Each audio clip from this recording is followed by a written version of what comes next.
And littering and smoking the reefer. Hello, everybody, and welcome to another insightful edition of the Wrestling Exchange.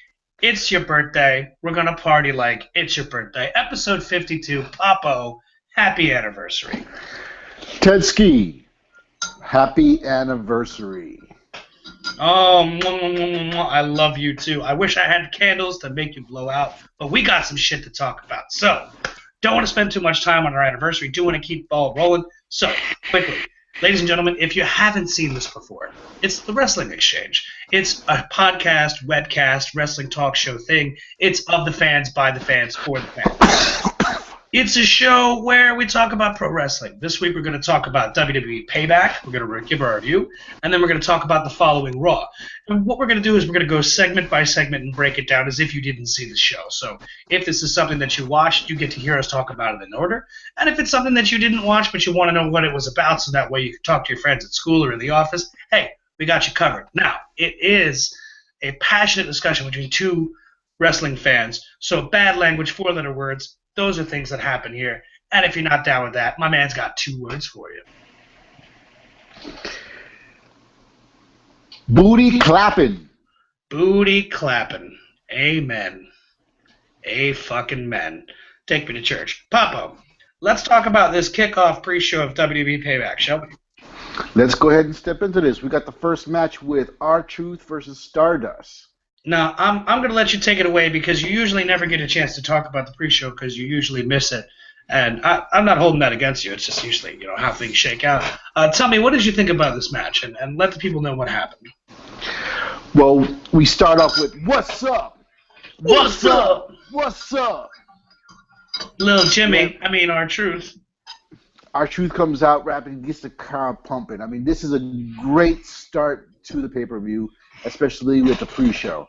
He got the crowd pumping up, gets into the ring, and we got Stardust coming out with no burlesque sack.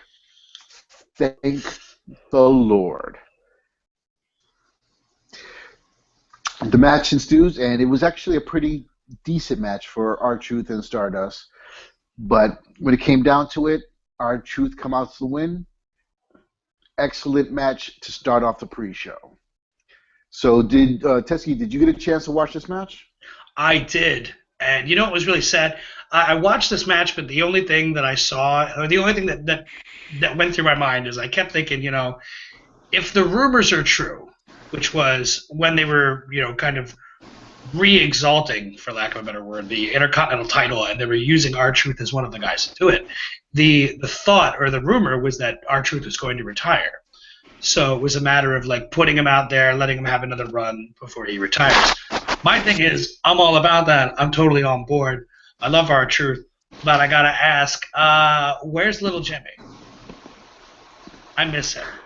Little Jimmy grew up. Now he's a grown-up imaginary friend. Dude, they grow up so fast. I liked how you asked about R-Truth and little Jimmy. Funny thing is, I've actually gotten to speak one-on-one with R-Truth. Really cool guy, down to earth. Really cool guy. No shit. Very cool. I'm jealous. Did you get little Jimmy's autograph? Yeah, it's right here. Hold on. I hear that's worth a lot of money. It's right here. You see? Okay, I'll put it back. But when I got to speak to R-Truth, he was known as K-Quick. Oh shit. Very cool. He appeared on someone's, I think he appeared on Jericho's podcast recently, and apparently he was a dancer. He was actually a dancer. I found out he was a dancer for MC Hammer at one point. All sorts of crazy stuff. Now, I can talk about Lil Jimmy more, but I don't want to do that. And it's not because I don't like him, but it's because we have to talk about the Mega Powers 2.0 versus the Ascension. How'd you feel about Curtis Axel rocking the blonde Fu Manchu in the full red and yellow with the bandana and the boas? I had to do a double take. I kid you not. I had to do a double take because he looked that good as Hogan. Right? Look, even at the tights and everything, he looked really close. He was really close. But with Sandow, Macho Mandow, if you will. If you will. You could tell it was Damien Sandow, but let me tell you, Axel was awesome. He looked and fit the part to the T.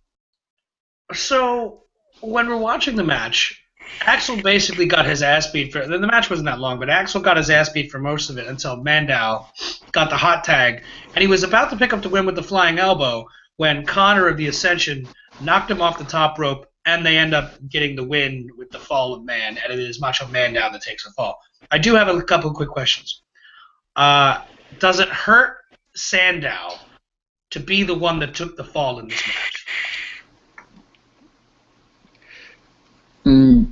Actually, no. The reason being is because this is their first match as a tag team. If they continue on with this gimmick, Ascension is already established, so it doesn't hurt them as a singles competitor. But as a tag team, it already starts off with a blemish. You know what? That's great that you said that because that answers my next question. Third question. It's a two-part question. We're getting the mega powers, and you and I know that arguably the mega powers, the uniting and the implosion of the mega powers is easily one of the best stories WWE has ever told. Who gets to play the part of Miss Elizabeth? Paul Heyman. Oh, I like it. Does he dress up like Miss Elizabeth? That'd be funny as hell. Dude, you get to say he plays the part. You gotta play the part. Second question: who gets to be the Twin Towers? Akeem, the African Dream, and Boss Man.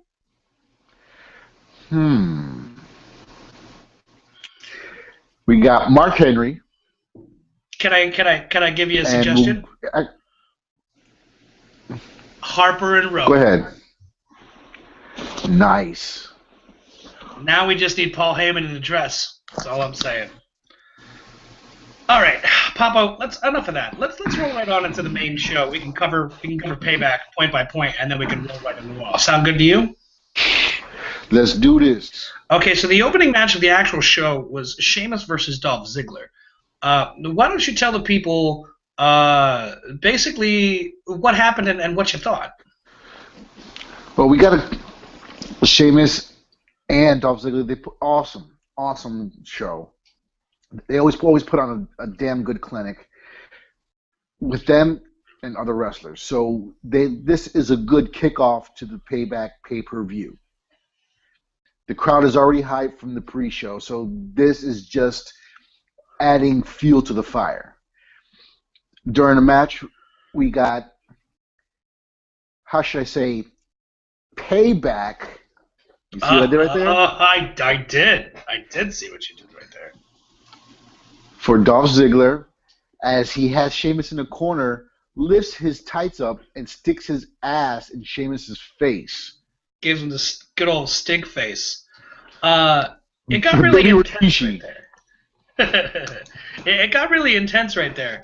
Ultimately, though, there's a spot that comes right after that where Ziggler's just headbutting the shit out of Sheamus and just starts bleeding like a motherfucker.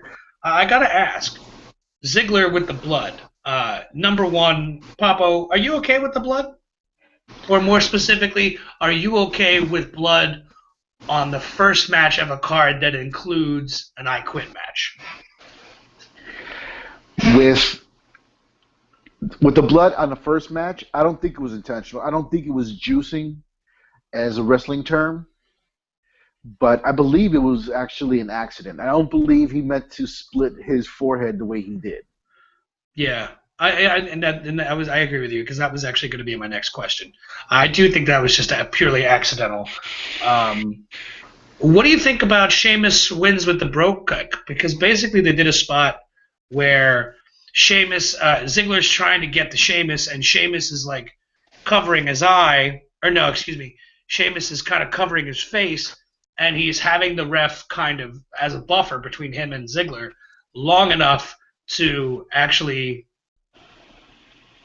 Oh no, excuse me, I'm confusing our shows. No, he kicked. Wow, the long week for me, folks. He brogue kicks a kneeling Dolph Ziggler. that was pretty brutal. For real. Now, So, I being mean, that bro they're kick while he's kneeling, I mean, he has like no give there so this makes them at all. tied at 1 win apiece, right? Scores 1-1.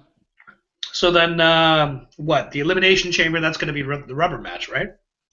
Or No. no, they're going to It's be both not. competing for the IC title. Exactly. Should Elimination Chamber, forgetting the IC title for a moment, forget that it's vacated, because we already have a story here. Should that be the rubber match at Elimination Chamber? No. Because it involves other contenders for the IC belt. So after this match, Kane wraps up a conversation on his phone backstage by saying everything's under control. He's confronted by Rollins, who suggests a truth. Truth. What's up? He suggests a truce. Yeah. They basically don't like each other. And then, Kane says, look, I know I'm supposed to help you, but I haven't decided yet, and you'll be the first to know. And then we transition to, you and I discussed this earlier, I know you don't agree with me, but for me, this next match we're about to talk about was my match of the night. And this was the 2 out of 3 Falls WWE Tag Team match between New Day and Kid and Cesaro. Now, I know you don't think it's match of the night, but tell me, this match was fucking awesome, was it not? It was pretty awesome. Now, I personally didn't like the way it ended, but Oh. overall, it was an awesome match. We'll get to that. Spoiler.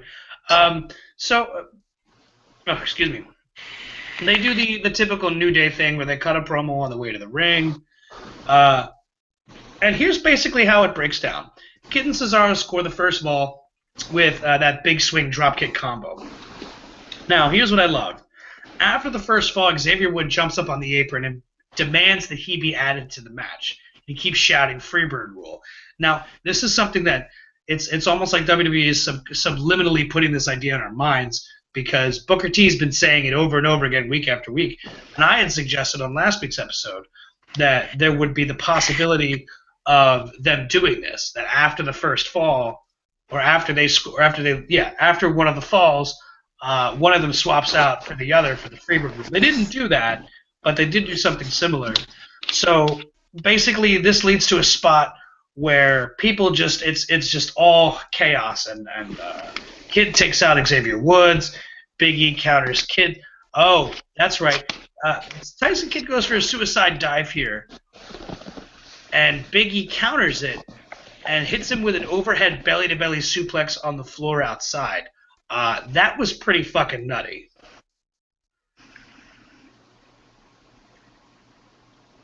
I totally agree with that.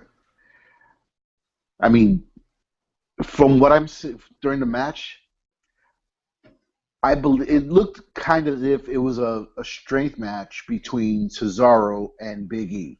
It's like, who is the strongest of the two? Now, I think Kofi and Big E did their combo move. I don't have exactly what they did here in my notes, but It the was two a of them. combo. It was a combo. Okay, they did end up tying it up at 1 fall apiece, so we go to that third fall. Pretty much standard operating procedure for 2 out of 3 falls matches. Now, and the New Day are surviving, like what I have in my notes here, post-nuclear Holocaust cockroaches, because time after time again, there's false finish, false finish, false finish, and I was sitting on the edge of my seat, like I was waiting for Tyson Kidd and Cesaro to win, and then we just kept getting robbed from it, and that's just because of how good they were able to pull me into the match, and then there's a spot where Xavier Woods slides into the ring when the ref is distracted and rolls up Cesaro. Now, the referee counts the pin without knowing that it was Xavier Woods who made the pin and not Kofi. So New Day picks up the win, so I do have a couple of quick questions. You ready, Papo? Yeah. All right, good. Is the story of the finish either the ref is racist and thinks all Samoans look the same, or is it because that they're Kofi and Xavier Woods both happen to be Samoan and both happen to wear similar ring gear? I'm gonna say a little from column A, a little from column B. Fucking Samoans. I liked it. I know a lot of people on the internet rage over the outset of the match. I liked it though, because that gives us an excuse to want to see more of this. And the New Day is heels, or they are heels, excuse me. So they're gonna cheat. That's what bad guys do. So I'm all aboard it because Tyson Kidd and Cesaro, the story being from what I was able to glean, is that they basically had the match won. And those damn New Day fuckers had to cheat to get the win. So I was very happy about that. Papo, after this match, we get a backstage interview with Ryback and Byron Saxton, and then we get the actual match between Ryback and Bray Wyatt. Tell us about this match and your thoughts on it. Definitely a solid match. One of my favorites of the night. I mean, right now we have power on power, or I should say power versus fear, if you will. Ooh, I like that. It's kind of like Bray Wyatt's rocking the yellow lantern ring, and Ryback is like, I don't know DC Comics that well. He's rocking it. Thank you for botching that. Oh, I'm sorry. Take it away. So, throughout the course of the match, we see that Ryback has the power over Wyatt. But let me tell you, this Wyatt is the new face of fear of the WWE and put it on him. There was a spot that will forever stick out in my mind, and that was the senton splash on the outside of the ring. Can we talk about that for a second? Let's please talk about that. Because there's something that Ryback did here that I'm a big fan of, right? So Wyatt's on the apron, does the senton onto Ryback on the floor, and Ryback starts immediately coughing, as if all of his wind has been knocked out of him. And spoiler alert: when we get into Raw, they'll show that Ryback has his ribs taped up. But I love this because it's exactly what pro wrestling is all about, right? Aside from, forget good versus evil, forget characters and personalities, forget stories. Underneath all of that, at the most base, pro wrestling is about the suspension of disbelief. Make me forget that what I'm seeing is not scripted. Entirely. Yes, it's not entirely on the up and up, right? It's not completely legit. These guys aren't really trying to kill each other, but it's that suspension of disbelief where something happens, and I forget about my shitty day, and I can just fall into this fantasy land where grown men fight each other in their underwear, and nobody gets bruises or anything like that. But something like this happens, and I forget that, like, I'm like, oh snap! Like, is he really injured? And it's stuff like that that's really, really good. And when I see stuff like that, it makes me really excited. And that's really what I wanted to say. Did you have any other thoughts on that specifically? With that one spot with the senton, you could tell it was stiffed because, again, we saw Ryback coughing uncontrollably, and the next day he was taped up. I mean, there was no give there at all. And to have he's what, like 300 plus? Oh man, yeah, I'm gonna say he's probably 280, 300 pounds easy. And that landing on Ryback's chest. Yeah. You know what? And I don't want to give all the credit to Bray because Ryback did something, and this is something that a lot of people forget to mention when I heard everybody else talking about it, is that they gloss over the fact that Ryback also did something spectacular. Ryback did a fucking frog splash from the top rope to the middle of the ring. Amazing. Now the match basically comes to an end where there's a point where Ryback tries to get Wyatt up in the shell shock, and Wyatt gets a hold of the ropes and kind of uses the rope to counter the move, and in doing that, he exposes the turnbuckle. He pulls the cover off. And then what happens after that is as soon as he fully counters the shell shock, he shoves Ryback into the exposed turnbuckle, ribs first, which is going to play into what happens on Raw. And then he follows it up immediately afterwards with his sister Abigail for the win. This was a fun match. One of my favorites of the night. I mean, didn't slow down, no missed spots. We had a few stiffs, but it added content to the match. Now, if I'm not mistaken, I think you had Ryback going over in your predictions, right? Yes. Now, so before this match, both Ryback and Wyatt needed to win, right? Wyatt hadn't had a real big, legitimate win for a while, and neither did Ryback. Obviously, Wyatt gets the win. Does this hurt Ryback? No. It actually helps Ryback due to the fact that with that stiff, him with his taped up ribs, it's going to play into him as a face. It's gonna build upon that sympathy that we're getting for him. Exactly, and then it also slingshots Wyatt as the new face of fear in WWE. Absolutely. So before we get any further, there's something that I forgot to mention that I do want to mention before we tackle this next spot. And that's, if you like what you're seeing here, if you're enjoying the content that we're putting out, go ahead and click the like button. While you're at it, go ahead and subscribe. What this will do is you'll get an email, let you know whenever a video is up, because today's Thursday, right? Full disclosure, we try to shoot for Wednesdays, but sometimes we have real life. I have a life, he has a life, and sometimes life gets in the way of that. So this is a real reason why you should subscribe. You'll get that email notification, and you'll know right away. Also, if you're interested in becoming a sponsor of the show, and if you'd like to donate, if you'd be interested in, as we said, this is episode 52. We are a year old. It would help us tremendously if you did so, if it was $1, if it's 50 cents, whatever. If you can swing it, if you can't, money's tight, I get it. But if you're interested, you can follow the links in the description box down below. Go to our Patreon page. That's Patreon/Ted and Popo. Check it out, and definitely help us out. We can get microphones, we can get mixers, and we can bring the production quality up quite a bit. Also, we have a Facebook page. You can go there. You can also tweet us at Ted and Popo. Popo, is there anything else I forgot to plug at the top, or can we keep this ball rolling talking about that podcast with Steve Austin? That's it. Just follow the links down below. Facebook page, Twitter, email, Patreon.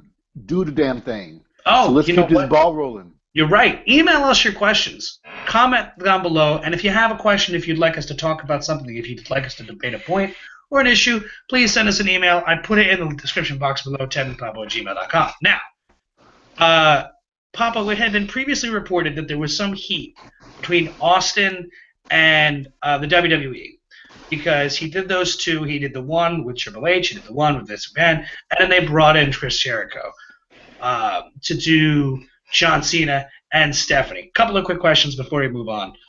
One, I guess we know that there's no real heat. That was just dirt sheet bullshit, right? Negator, Skeletor. So I'm not that skinny. I wish. Second point, was this a way to keep Austin from interviewing Stephanie, because Austin would probably go to the Macho Man question?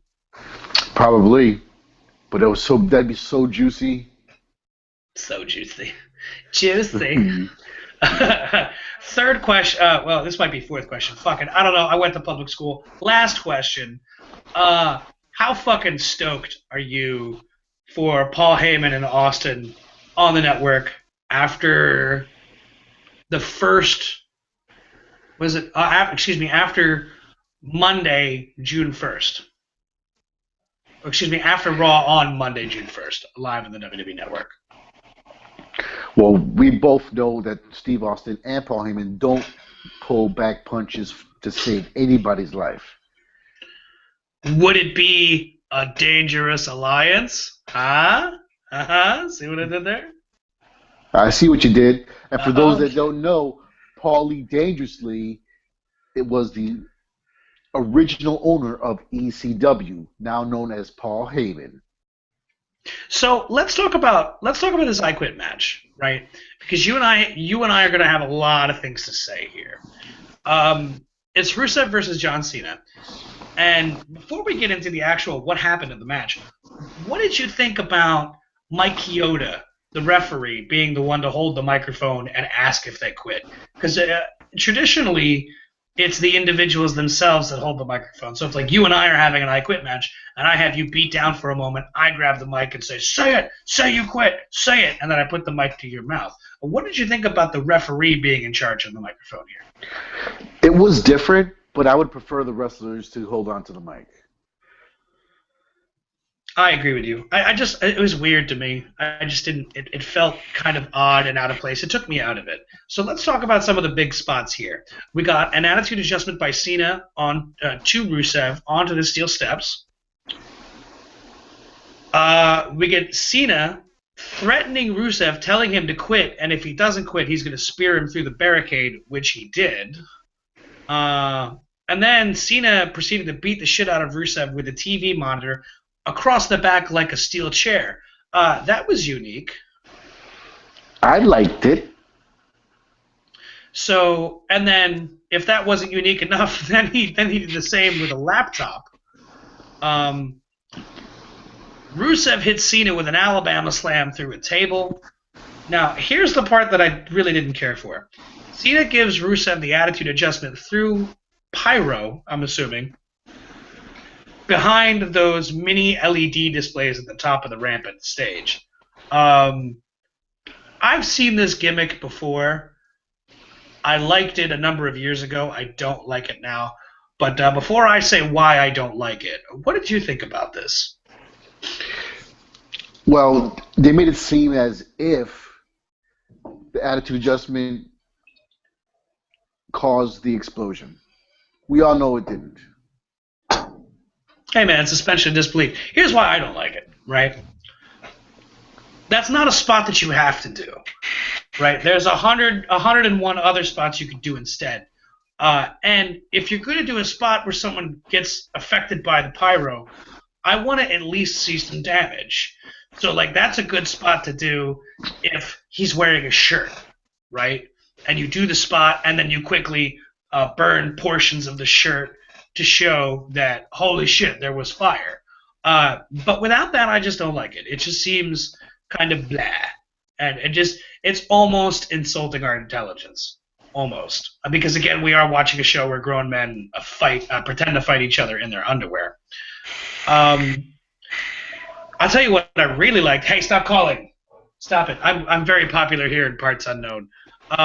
Let's talk about the next spot, which pay no attention to the phone behind the curtain. Rusev suplexes John Cena onto a steel guardrail, and it bends in half. Papo, tell us what you thought about that.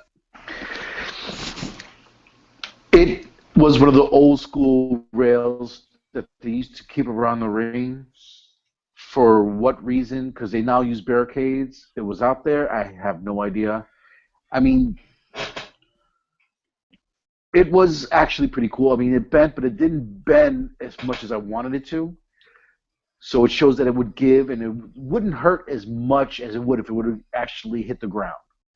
And that's a question that I had, right? Because I did want it to bend more than that, but I wonder, had it bent more than that, would it have looked less realistic? Like, you know what I mean? Would it have looked like the pyro? No, if it would have bent all the way, it would have looked a lot more realistic. You think so? So I believe so. It's right after this that Cena actually passes out in the Accolade, and we get to see Rusev steal a move out of John Cena's playbook, where Rusev uses a bottle of water that's being kept by the timekeeper and wakes Cena up with it by pouring it on him, something that Cena did to him a couple of months ago. And right before that, before he pours the water, excuse me, I ahead of myself, when Cena passes out, Rusev begins to celebrate like he won, and the referee has to remind him, no, Rusev, like he has to physically and audibly say the words, I quit. Spoiler alert, that's going to come into play a few moments later. So Rusev then does the water bottle gimmick, waking him up, and They do a spot where Rusev takes off the top rope and removes it from the top rope and turnbuckle from the corner, and then does a spot where Cena puts him in the I believe he puts him in the STF, and then it kind of holds the ring rope over Rusev's eyes. And this is where Rusev is yelling in Bulgarian gibberish. And Lana, and here's the story here, Lana, concerned for Rusev's health and well-being, screams, "He quits, he quits, he quits." Now, Papo, before we get into my problems with the finish of that match, you're with me in the fact that you liked everything up until the end, right? Right. Okay, so let's talk about the end. Why don't you tell me first what you didn't like, and then I'll tell you what I didn't like. My dislike for the ending of this match is that Rusev was speaking in his native tongue, Bulgarian, and we're not understanding. So it would have been nice for a translator to be at ringside just for this specific situation, to let the commentator, the guys on commentary, let them know what he's saying, at least. But then for Lana to come in and say that he says he quits, should have been thrown out. We had to wake up Cena to say he quit. But then, again, those words did not come out of Rusev's mouth. Yeah, I'm with you on that, because that's almost exactly where I stand on it. I don't believe at all that he said I quit. In fact, he kept saying Machka. And I really like the story that they told, right? Is that John Cena's a badass, Rusev's a badass, and neither one of them is ever going to quit. They're going to fight until they die, right? And I really liked that. And I can understand why they did it this way. It still doesn't change the fact that I don't like it, because they want to separate Lana from Rusev and keep Rusev heel and turn Lana face, or allow the fans to turn Lana face. But what I don't like about it is that he clearly said Machka. Machka means crush. We know because his music says it all the time, and he has said it, and Lana has said it.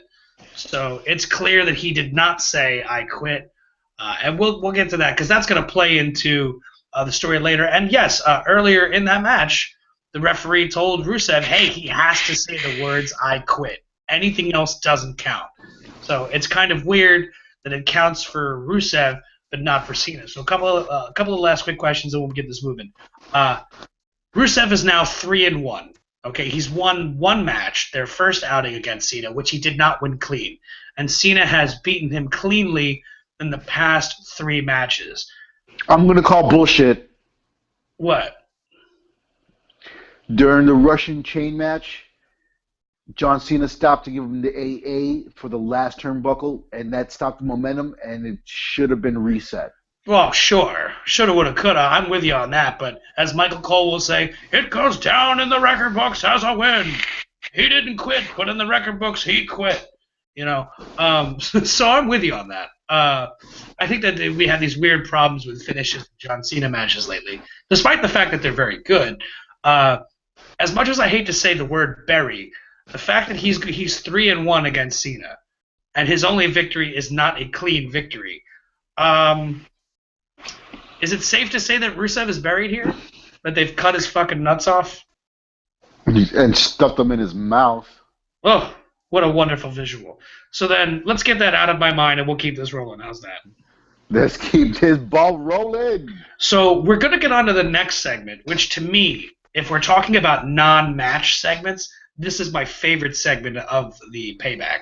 And it's the New Day. And they have champagne flutes filled with milk. And they're emphatically telling Byron Saxton that they don't care who they face next. And Byron Saxton says, well, you're going to be defending your titles at Elimination Chamber. And Xavier Woods like, yes, Byron, we know. We have the internet. We read it online. Of course we know. And then he informs them, well, not only will you be defending your titles at Elimination Chamber, you will be defending your titles in the Elimination Chamber. To which their reaction was hilarious and priceless, as Big E does a spit take with the milk, and Kofi, Kofi and Xavier Woods and Big E, they're all just, dumbfounded, saying things like, what the hell? That's not fair. all three of us trying to squeeze in the pod. We're too big. And then it's just wonderful, wonderful, great. Awesome, awesome reactions here. And then Byron says that he guesses it's a new day. Get it? His play on words is awesome. So now that we got that out of the way, let's talk about one of the low points of the night. It's Nikki and Brie Bella versus Naomi and Tamina Snuka in a Divas tag match. I really don't want to talk about this match, and it's not because the match wasn't good. It's because that there are things here that didn't make sense. So, Papo, do you want to talk about this match? One thing that I do want to say about this match, Tamina is looking really good, and that's all I got to say about that. All right. So let's talk about this really briefly. Basically, Tamina distracts Nikki long enough for Naomi to capitalize for the finish, the rear view, but Nikki kicks out at 2. And then eventually Naomi pulls Nikki off the top rope by her hair and covers her for the 3 count. So Naomi beats Nikki, so Nikki can kick out of Naomi's finish. But Naomi can beat Nikki with something that's not her finish. And Michael Cole makes it clear repeatedly that Naomi has pinned the Divas champion, as if she now is magically #1 contender. She technically, by all intents and purposes, she was technically #1 contender like for the past month and a half, because she does have multiple victories over the women's champion. Now, without getting any spoilers, there is a Divas titles match the next night on Raw, and it is between Nikki and Naomi. Was it a mistake to have this match? Was this match only on the pay-per-view so they could say, oh, look, she beat Nikki in a tag match? That's what we call a teaser. And it's definitely a teaser, and you can tweak those nipples, because it doesn't make any fucking sense, right? You and I are lifelong wrestling fans. I'm sure there was a period in your life where you didn't watch wrestling or you weren't able to watch it, but we know that basically there are certain rules that have stayed the same. One of those rules is, whatever. One of those rules being is that if you pin the champion in a non-title singles match, that automatically puts you to the front of the line as #1 contender. It does not count in a tag match or anything of the like. It has to be a singles match, unless it's a triple threat or a fatal 4-way, something like that, where it's decided by one fall over the others. I didn't like it, and I don't want to talk about it anymore. So, Papa, do you want to talk about the next show that's going to be appearing on the WWE Network briefly? Oh, yeah, it's a show that I'm actually looking forward to.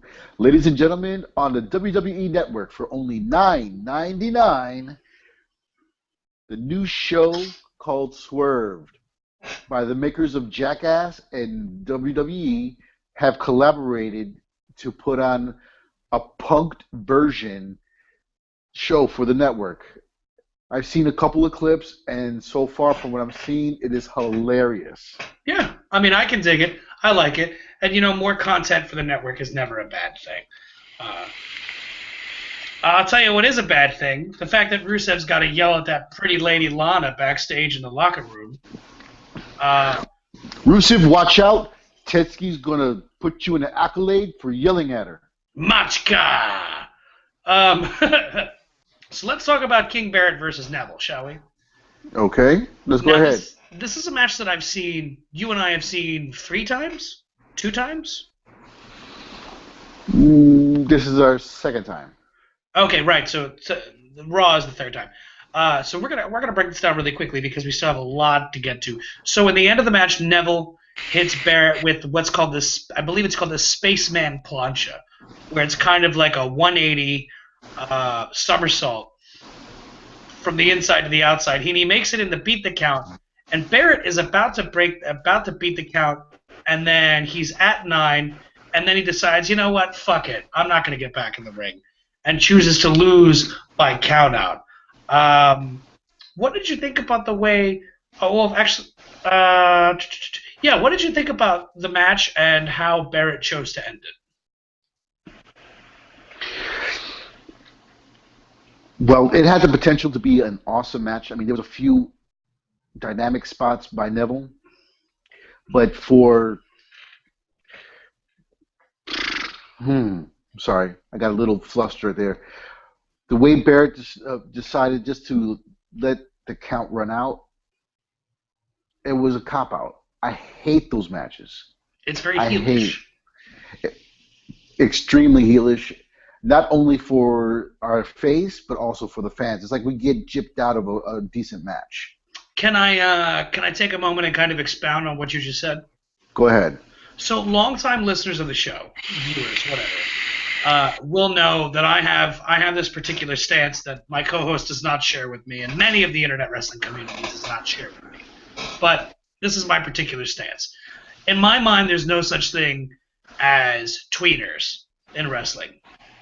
Maybe you have room for one, but it's not a long-term position, right? It's a temporary thing. Someone may be a tweener for a month as he transitions from one side to the other side, i.e. good guy to bad guy.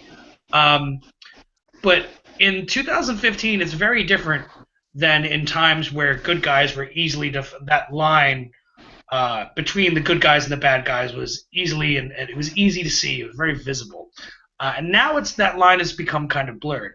So I look at 2015 and I say, okay, well, the difference between a heel and a babyface or a good guy and a bad guy is that in 2015, a good guy gives you what you want. You want to see a good match. You want to see sportsmanship. You want to see all those things. But a heel, a bad guy, is there to not give you what you want. So if you want to see an athletic show of prowess, no. He's a bad guy. He's going to do what you don't want him to do. He's going to grab a headlock. You want to see him go in and lose by getting hit with the red arrow? No, he's not going to give you what you want because his job is to make you angry. And it's not, and I hate this because WWE says it all the time, it's not about booing and cheering, it's just about making noise. That's nonsense. If it wasn't about booing and cheering, you wouldn't have good guys and bad guys. You wouldn't have heroes and villains because that's how storytelling works. Everything is not shades of gray. In comic books, you have good guys and bad guys. Why? Because you have to have good versus evil. Because good versus good is fucking boring. And so is the inverse, bad versus bad. So that being said, Barrett, he does that 2015 heel thing. He doesn't give us what we want, but in the end, it's okay because after the match, Neville eventually hits him with the red arrow anyway. So we get a little bit of that taste, and then this allows us to further that story, and we'll see another one of these matches on Raw, which we'll talk about shortly. But instead, first, because we're going to talk about Payback, then Raw, we're going to talk about the WWE World Heavyweight Championship title main event Fatal 4-Way, Papo. Whew, a lot of words. Papo, my illustrious guest has left. Sorry, I had some technical difficulties. Technical difficulties, that's okay. Let's talk about that main event, the Fatal 4-Way. There are so many things that happen in this match. Let's get right down to the meat and potatoes of it. What did you think about that Shield powerbomb? That came out of nowhere. From the past with the Shield breaking up and then collaborating on it against Orton, I was like, wow. And then it made me kind of nervous thinking that the Shield might get back together. Can I tell you something? Again, go ahead. I felt the same way because I was very trepidatious because A, I love the Shield. B, I didn't want the Shield to get back together just yet unless they all share the title. So they're all three of them at any given time are using a version of the Freebird rule, so they're all WWE World Heavyweight Champions. That I'd be okay with. What did you think about the spot that immediately followed that? Where, because it's Seth Rollins that says, yeah, let's powerbomb Orton through the table, let's do that Shield shit. And they do it, and then Seth Rollins puts his fist out to be like, yeah, guys, good times. Yeah. And then Reigns and Ambrose look at him like, haha, yeah, no. And they proceed to beat the shit out of him. I popped for that. What about you? I definitely popped for that also. Initially he started off with his arms over their shoulders like they're all bros again. And then he sticks his fist out and he's like, yeah, yeah, yeah. And then all of a sudden they both turn and look at him and then they power bomb him to the other table. Right. Like, oh yeah, like I didn't try to kill you a few months ago. I didn't curb stomp you through a cinder block. Oh man! So let's talk about what happens after that too, because basically, they Ambrose and Reigns powerbomb Kane onto Rollins through the table, uh, and then it ends up being down to the two of them. And this is one of the spots I loved, and we can talk about this briefly because we have a lot of stuff to get to. Only Roman and Dean are left, and they agree that it's time for them to go one-on-one, right? And Reigns looks at Ambrose and he goes, "All right, well, loser buys the beers." And Ambrose is like, "Yeah."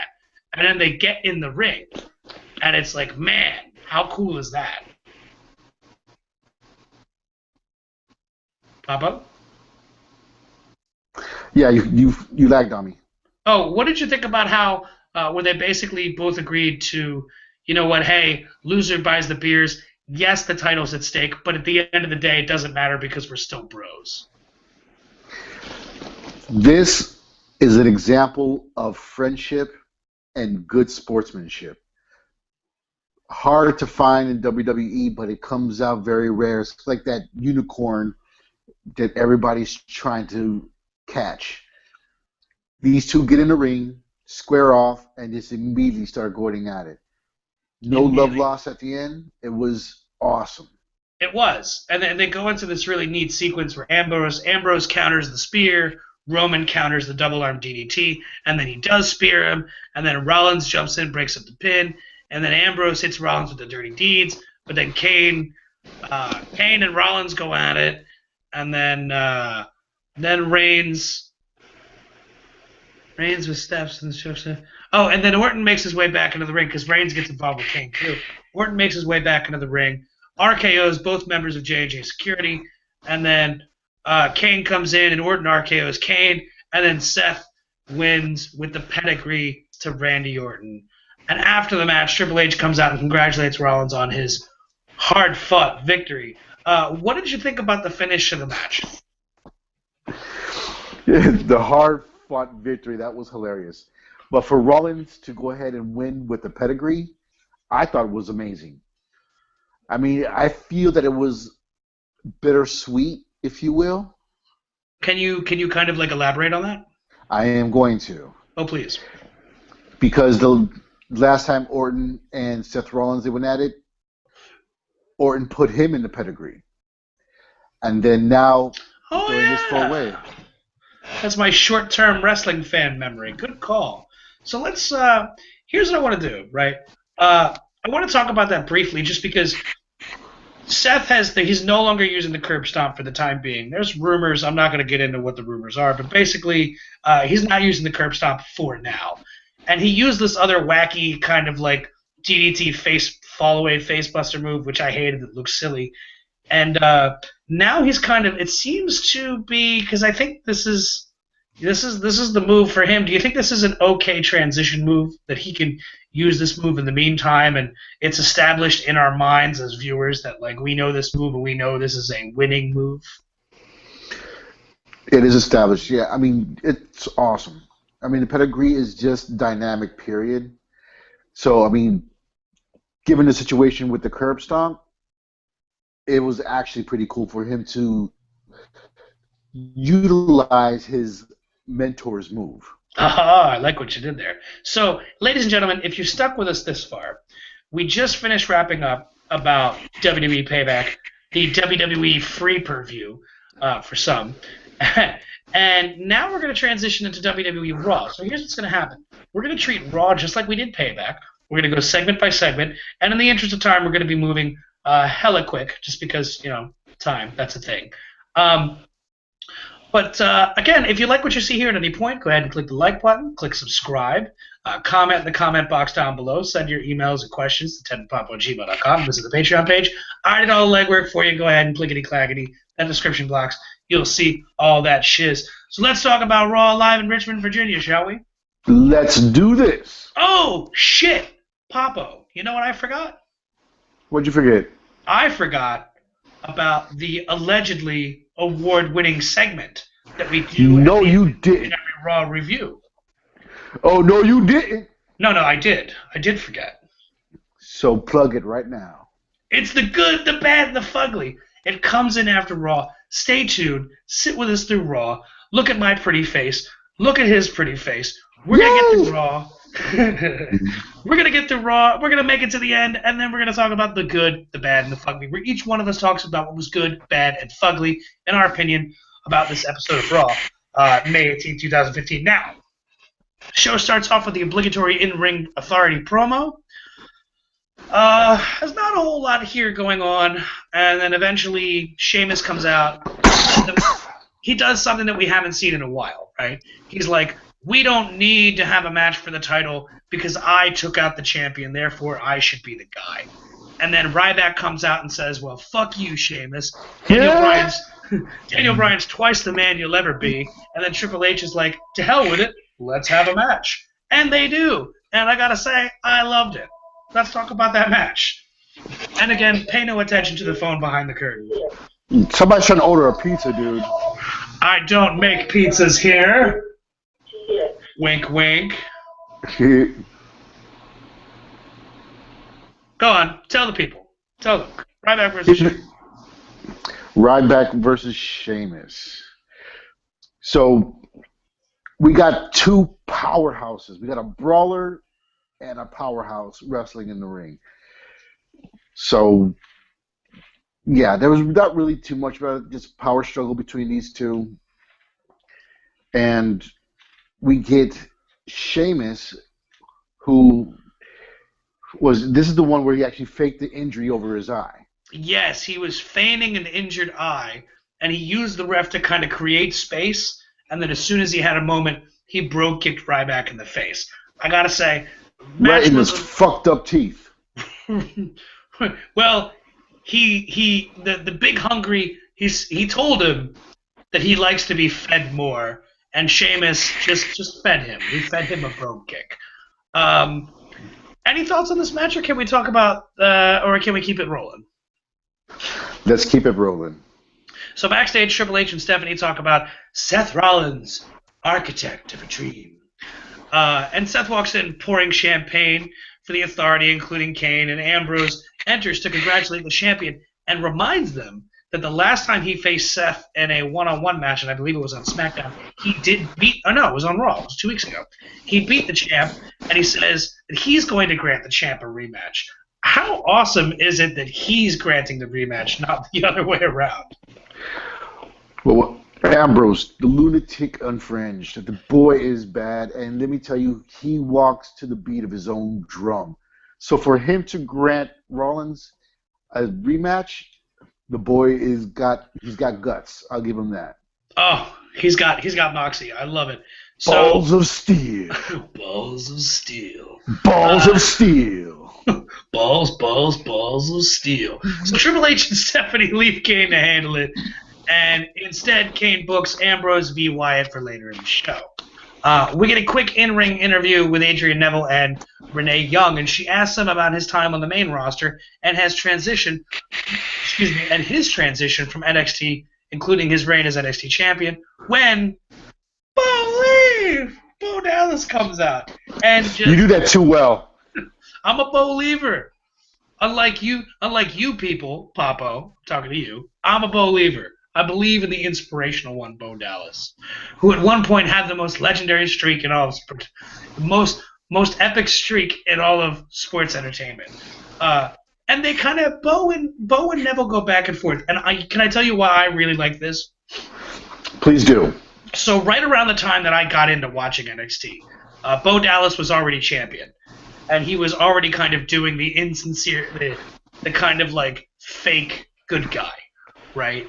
And it was Adrian Neville that beat Bo for the championship, and Adrian Neville went on to be, they say, the longest running NXT champion of all time, which is fine, except up until that point, Adrian Neville was like the 4th NXT champion. So it's not like there were that many. But I liked it, right? Because it to those who were aware of it, it was a subtle nod to them. And then for those who didn't know, they went on to mention it. I thought that was a really smart thing to do. What did you think about this interaction before we talk about the next actual match? Well, anytime they go into a backstory on any grudge, it's refreshing.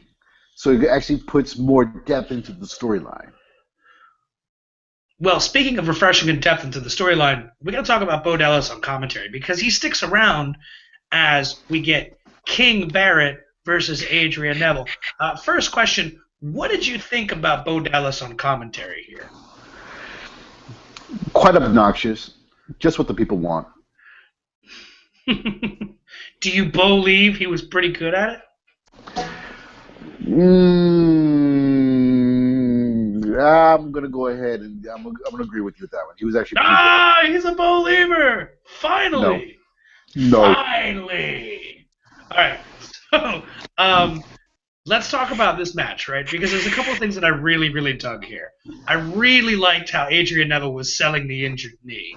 And they even did a spot where, because you notice there was a flub in the match at the pay-per-view where he tried to do a springboard attack, and it didn't really work out. And I think that was because that the match prior, or a few matches prior, Rusev had removed the turnbuckle, so that it might not have been as tight or as loose as he is normally used to it. But he did kind of the same thing, except he failed to connect with the move because of the injury. What did you think about his ability to really, really sell you on that injured knee? Neville, that is. Neville did an excellent job. I mean, in my mind, he had an injured knee. He had me convinced. But again, Neville is one of those high flyers who rely on their jumping ability, agility, etc., etc. So, I mean, given the injured knee, it limited him during this match. Yeah, and I mean that's why we call it a high risk offense, right? Because it's on multiple levels. It's high risk. One, it's high risk because he takes the risk every time he does it. Two, it's high risk because if his legs are ever injured, that like negates his entire moveset. So it's very risky. Let's see. Ultimately, the injured knee was able to allow King Barrett to win with the bullhammer elbow. After the match, Bo Dallas enters the ring and repeatedly attacks the injured knee of Neville. Did it surprise you that no one came to Neville's aid? Not a surprise at all. Really? Okay. So, speaking of surprising, do you want to talk about Titus O'Neil being awarded the Celebrity Mega Dad of the Year? You just did, so let's keep the ball rolling. Okay. Then we get Rusev. He comes out to address the WWE Universe about the result of his I Quit match with John Cena at Payback. Now, here's what's stupid. Michael Cole says that the WWE.com hired translators, and they say that Rusev quit, despite the fact that you and I both know he said machka, which means crush, and it does not mean quit. Rusev says that Lana is not going to be out there with him because she needs to learn her place, and that she does not speak for him. He says he speaks the stupid American language perfectly, and he knows how to say the words, I quit. I loved that. Did you enjoy that little bit? That bit was awesome. I mean, it makes perfect sense. He says he did not say I quit, and that he did not lose to Cena because Lana was the one to quit, and she did so because Lana is weak. Rusev demands that Cena be brought out and the match be restarted. Papo, I got to tell you, I don't see Rusev as being the bad guy here. I'm with him. I mean, I like the old USA, but I got to say Rusev was robbed here. Lana comes out and tells Rusev that she wants to explain herself and that Rusev is not what he seems to be. Lana says that Rusev is, yes, he's misunderstood, and she believes in him, and she has strong feelings for him. You and I talked about how he's laying that fucking Bulgarian pipe in her. Yeah. But she was trying to protect him because she cares for him. Rusev chastises her for her feelings, but Lana said he did scream, I quit, and he says he used the word in Bulgarian, which he did not, because, again, go back, he said machka, which means crush. Rusev tells her that there is no us, that he needs no one, and her weakness makes him weak, and he orders her to leave and to go back where she came from. And she leaves as Rusev shouts Bulgarian gibberish insults at her. I loved this. And it's not that I like the degrading of women in real life, but I think this is perfect in the context of professional wrestling. Because the crowd is already chanting for Lana, and we're already if we didn't already have a reason to like Lana besides the fact that she's fucking smoking, now we like her because you know what? She's not heartless. She cared for this guy, and she was just doing what she thought was best for him. Papa, what did you think about this entire segment before we talk about Ambrose v. Wyatt? This segment was actually pretty cool. Excuse me. I mean, it did show Lana as a human and not as a heel.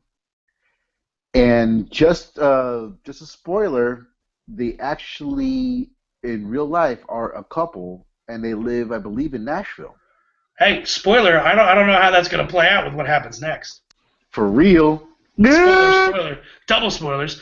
But before we get to that, let's talk about Ambrose versus Wyatt.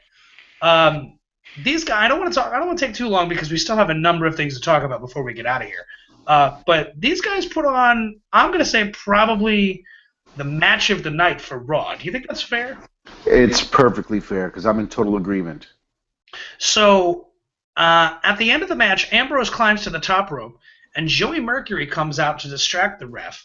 And then Jamie Noble jumps up on the apron behind the ref's back and shoves Ambrose off the top rope, and Ambrose kind of lands on his feet, but as soon as his feet touch the ground, Wyatt hits him with Sister Abigail for the win. Your thoughts on the finish to the match?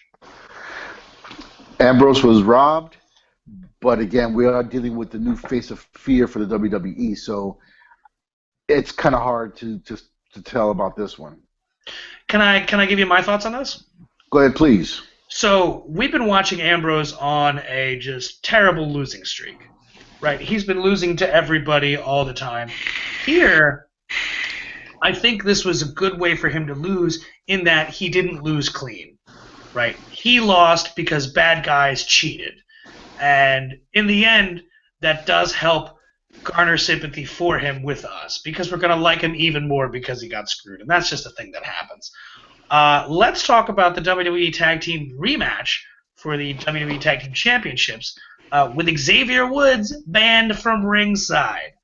Biggie and Kofi versus Kid and Cesaro. Now, this match I don't think was as good as their Payback match. Can we agree on that? Yes, we can. Can we talk about how the match ended? Because I thought it's not that the match was bad, but like it just paled so bad in comparison to their other match. I really don't want to spend much time on it at all. Yeah, go. Let's head straight to the end of this story, and then we're just keep this ball rolling. Okay, so Tyson Kidd and Cesaro win by disqualification because Big E just refused to leave the ring. Now, the referee didn't count all the way to 5, but it basically got to a point where they just stopped listening to him, and he was like, fuck it, ring the bell, disqualify them. Now, after the match, Woods comes down to attack Kidd and Cesaro, and here's where it gets crazy. So, Woods and New Day are attacking Kidd and Cesaro. Then the Lucha Dragons come down. Then the Matadors come down. Then the Ascension come down. And then, making million-dollar moves, the Prime Time Players come down. A couple of quick questions, and then we can keep this ball rolling. Fair? Fair. All right. With the New Day, Kid Cesaro, Lucha Dragons, Matadors, Ascension, and Primetime Players, in your mind, is there a team that is missing? Or let me rephrase it. If you could replace, do you think that the Mega Powers should be involved here because they did have a match? They are feuding with the Ascension. The Mega Powers would be an awesome spot, but not in this Elimination Chamber. They're still green. Point blank, they're still green. Okay, so they're still a very young tag team, and we need to see more of that build-up. Right. Okay, did you notice that the Matadors came out sans Torito? I noticed that. Is it a problem? Does it hurt the Matadors to not have Torito? Yes, it does. I mean, Torito's a big part of that tag team, so it did hurt them. But where's Torito? I don't know. That's a good question. So let's talk about the last point on this, and then we'll keep this ball rolling. This is the first time we've seen the Primetime Players in a few weeks, and most of the time, and SmackDown and Main Event don't count because they're not Raw, and I don't have time for 8 hours of wrestling a week. I just don't, because I also have to create the notes. We have to podcast. It's just way too much fucking time. I just can't justify it. We really haven't seen the primetime players in action on Raw. Is this a sign, because they're the last team standing? Is this a sign that there are bigger and better things for the primetime players? Yes and no. I mean, right now it's still too early to say if there's anything big in their future, but they've been doing a lot of promos, talking a lot of smack to the other wrestlers, other tag teams. So I'm actually curious to see how they're going to fall out within this Elimination Chamber. So I do want to talk about the next segment because I think it's the highlight of the night. It's the John Cena U.S. title open challenge. Cena comes out, cuts obligatory pre-match promo, and it's Kevin Owens that answers. Now, I know who Kevin Owens is because I watch a lot of NXT, practically religiously. Now, Papa, I know you don't watch it as frequently, but have you seen Owens before? Oh no, you did, right? You saw him at that one takeover where he debuted, right? Yes. Did you see the result of the end of that show where he got involved with Sami Zayn? I did see it, but it's like very vague in my mind. He was Sami Zayn's friend, and then he attacked Sami Zayn at the end, and then they started the feud. Thank you for the jog. What? Thank you for the jog. Oh, of yeah. the memory. You're welcome. So Owens cuts his own promo about the injury that Sami Zayn sustained from his match against Cena, but Owen assures him that it wasn't him that injured Sami Zayn. It was Owens that did it. And NXT Takeover Unstoppable, he will finish what he started. That was actually that was yesterday, so I'm gonna have to get into that like either tonight or the next couple of days. So I'm really excited for that. So he says that he's a prize fighter. And because he's a prize fighter, he already possesses a prize, which is the NXT Championship. And it's at this moment that he essentially refuses John Cena and promises that although they will fight someday, they will fight on his terms, and that won't be tonight. Then he kind of suckers Cena in, and he hits him with the pop-up powerbomb, Lena Seeing as he stomps the U.S. title and holds the NXT Championship high. So a couple of quick questions / points, okay? Owens has been presented in NXT as a guy who's just a bad dude, right? But what he keeps saying, his rationale is, I'm going to do whatever I can by any means necessary to get a championship, because ultimately a championship means I get paid more money, and if I get paid more money, that's a better life for my wife and children, right? On the surface, we can respect that. And what they're playing up in the story on NXT is that, you know what, there's more to it than that, right? Maybe he's just a bad fucking guy, period. And he's just hiding behind his wife and children. What did you think about, what was your reaction to him calling himself a prize fighter and the obvious chemistry that him and Cena had? Well, that term prize fighter fits him perfect. I mean, he holds the NXT Championship belt, which is an awesome looking belt. Isn't it? So he has nothing. Yes, it is, but he has nothing to prove to nobody. I mean, he's got the title. He's got gold. So he can make his own terms, whether it be in NXT or on Raw or just WWE. So let me tell you, when he came out there, I was in awe. And then the pop-up powerbomb, beautiful. Beautiful. Oh, yeah. Seeing that these two guys have obvious chemistry together, it's mentioned later that they're going to face an Elimination Chamber. How fucking hyped are you for that match? Yo, that is going to be intense. Intense. Now, here's the last thing I wanted to add here, because I very much liked that he stepped on the U.S. title. And I liked it because I didn't see. First of all, he's not. He's Canadian, right? He's from Montreal, Quebec. And I don't think that was a matter of him shitting on the United States so much as I already have a championship. This one's worth nothing to me yet. But when I come to the main roster, I might take this from you. But for now, the one I hold takes takes priority over it. Is there anything else you wanted to add to that, or can we roll into the last few segments and then the main event?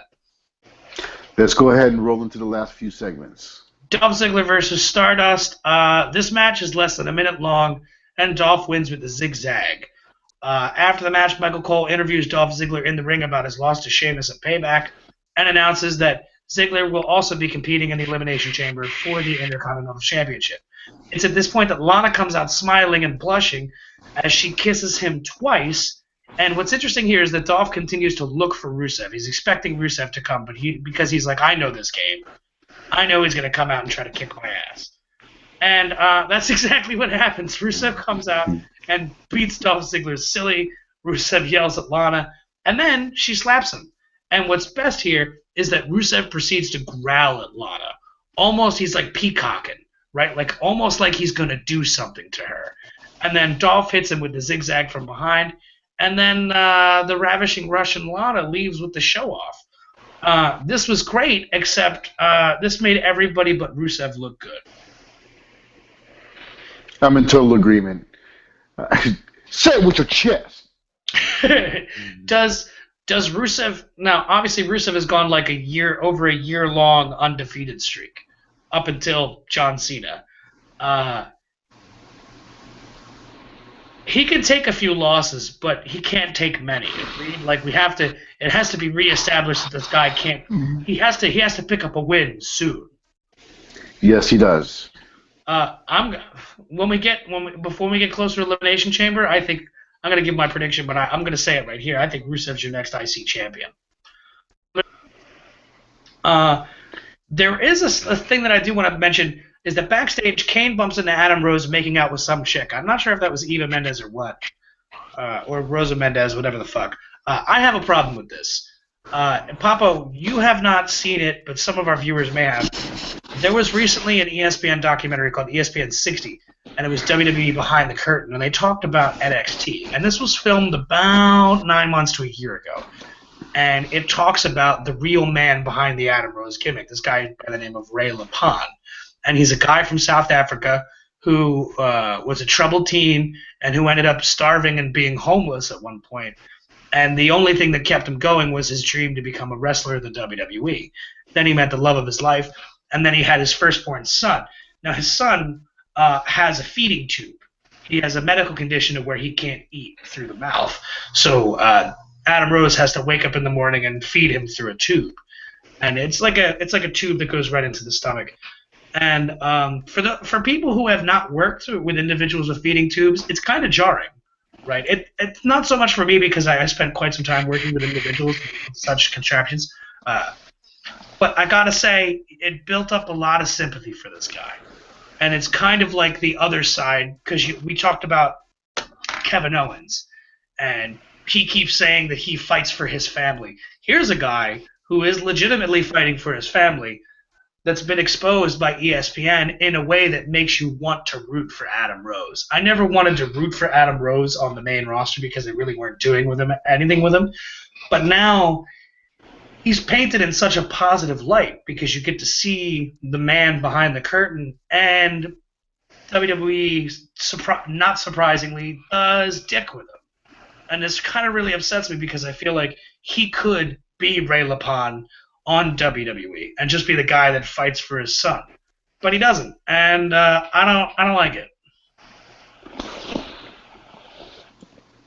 That's heavy, dude. That's real heavy.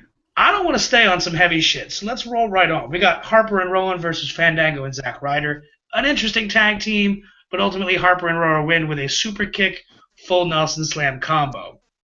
Backstage, Stephanie McMahon offers her sympathy to Brie about Daniel Bryan's health, and says that she has scheduled some counseling sessions for Brie because her mental health is questionable, or the state of her mental health is questionable, and she says she should not accompany her sister to the ring. And then we get the WWE Divas title match between Nikki Bella with versus Naomi, and Naomi is accompanied with Tamina Snuka. I don't like this because we mentioned this should have happened on the pay-per-view, and yet it becomes a throwaway Raw match for no reason. Papo, do you mind if we just get right into the heart of it, and then we can just keep it rolling? Please do. So, in the end, Nikki gets Naomi up for the rack attack, but Tamina super kicks her in the face, and Nikki wins by disqualification.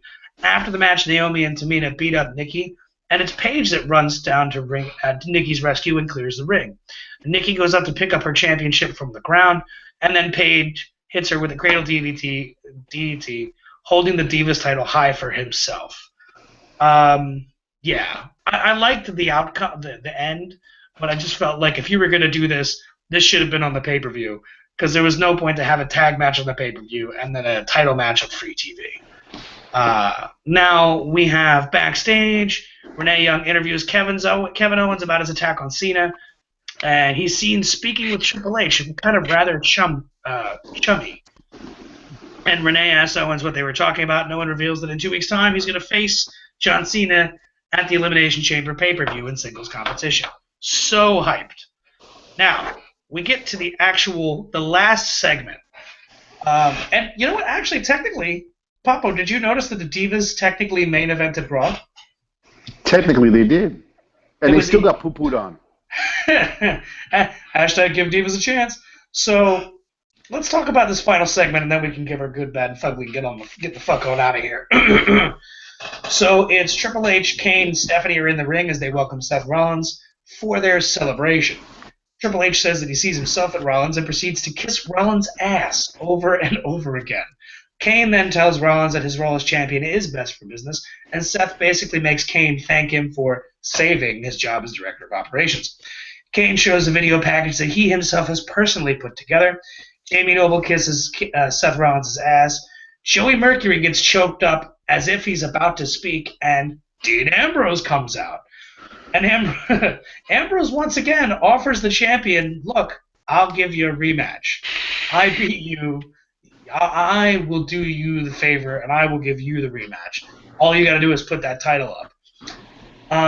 Stephanie McMahon tells Ambrose that Rollins is a fighting champion, and he is not to be intimidated by Dean's threats. And Ambrose should be at the back of the line because he lost at Payback. Well, he didn't lose directly, but he didn't win. He's not intimidated by Dean's threats. And Stephanie says that Rollins will fight Dean Ambrose.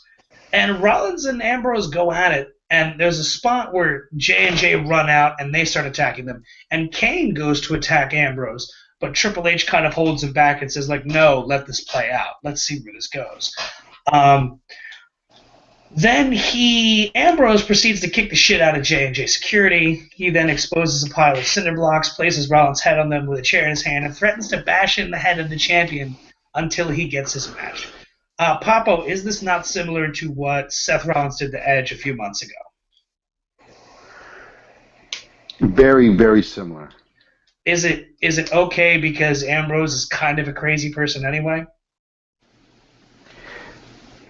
Pretty much. I mean, it's honestly wasn't to be expected, but wasn't surprising.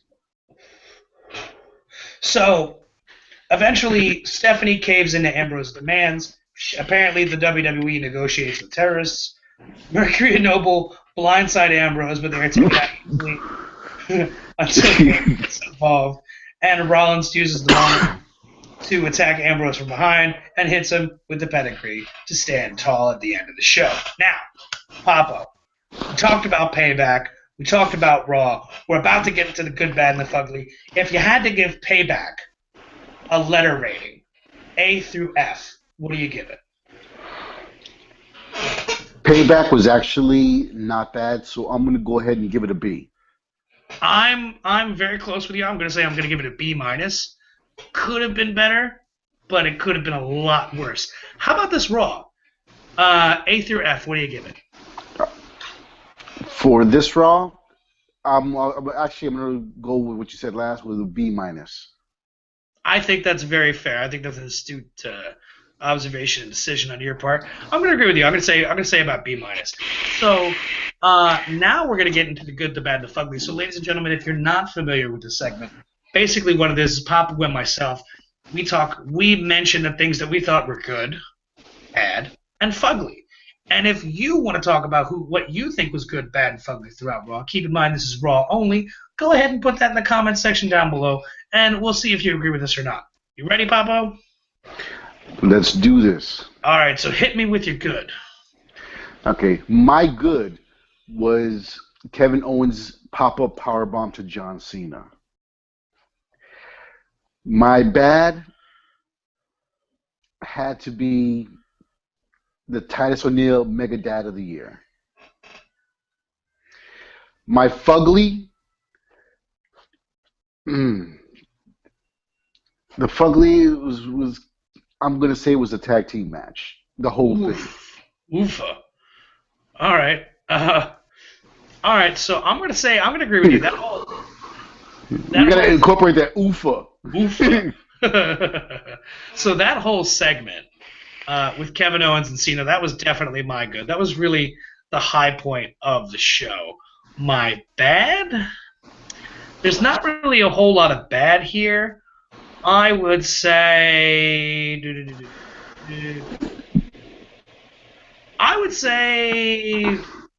Divas title match, just because this is in the wrong place, wrong time. Not what happened after with Paige showing up, just the match itself. Not that it was bad, it just I felt like it was a poor decision. My fugly was the use of Adam Rose here, as we talked about. Adam Rose has a legitimate story that everybody can get behind, or at least somebody can sympathize with. And WWE shows us that they really don't give a fuck about their performers. And that's really sad. And, Papo, I think we've covered it all. Okay, so just one quick thing I wanted to mention. Boom. I put up a question on Facebook. Who's a better wrestler, Ryback or Goldberg? We got one comment from Miss Amy Nunez. Can I say something? Go ahead. The fact that we got one comment, shame on you people. Shame. I see the numbers. I know that there are people that watch the show, maybe for a portion of it, but shame on you. Go to the fucking Facebook page. I'm very disappointed in you. I'm not angry. I'm disappointed. So, Miss Amy Nunez stated that Ryback is the better wrestler. Winner, winner, chicken dinner. Finally, 2-on-1. Two against one. So, shout outs to Amy Nunez on answering the question. So, what I'm going to do is I'm going to throw it at you really quick. Tell me, Tedski, who is the better wrestler, Ryback or Goldberg? Boom. I'm going to go with the incredibly intelligent Amy Nunez. Ryback. And you know what? I'm going to third that. Ryback all around. A better wrestler than Goldberg. So, Papa, is there anything else we got to plug before we get out of here, aside from the obligatory like, comment, share, subscribe, go to the Facebook page, email us your questions, Twitter, anything else? Happy anniversary. Peoples keep watching. You make us great. All right, ladies and gentlemen, that is Papa signing off. My name is Ted, and feed me more. Feed me more. Feed me more. Bananas.